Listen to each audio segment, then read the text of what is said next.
ব্রাহ্মণবাড়িয়ার বাঞ্ছারামপুরে ৪৩২ জন অসহায় নারী উদ্যোক্তাদের মাঝে ৮০ লাখ টাকার সুদ ও সার্ভিস চার্জ মুক্ত ক্ষুদ্র ঋণ বিতরণ করেছে বসুন্ধরা ফাউন্ডেশন। ১৬ ফেব্রুয়ারি সোমবার আয়োজিত এক কর্মসূচি ছিল ফাউন্ডেশনের ৮১তম ঋণ বিতরণ কার্যক্রম। আয়োজকরা জানান ২০০৫ সালে জামানতবিহীন এই ঋণ প্রকল্পের মাধ্যমে ওদের স্বপ্ন পূরণে পাশে থাকতে পেরে আমরা গর্বিত। বাঞ্ছারামপুর, নবীনগর ও হোমনা সহ বিভিন্ন এলাকায় ৩০,০০০-এর বেশি দারিদ্র্য পরিবার আর্থিকভাবে উপকৃত হয়েছে।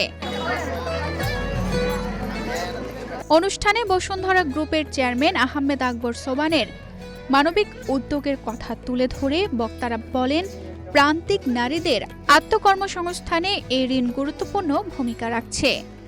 বসুন্ধরা ফাউন্ডেশনের প্রধান নির্বাহী কর্মকর্তা FCSM নাসিমুল হাই বলেন, সুদ ও সার্ভিস চার্জ মুক্ত এই ক্ষুদ্র ঋণ সঠিকভাবে কাজে লাগিয়ে উপকারভোগীরা স্বাবলম্বী হবেন, এটাই প্রত্যাশা আমাদের।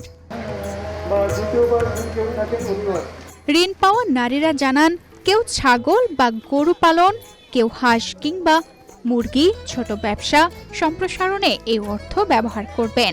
বসুন্ধরা ফাউন্ডেশনের মানবিক উদ্যোগে স্বাবলম্বিতার পথে প্রান্তিক নারীরা। তানজিদা রহমান, ইনায়া, বাংলাদেশ প্রতিদিন।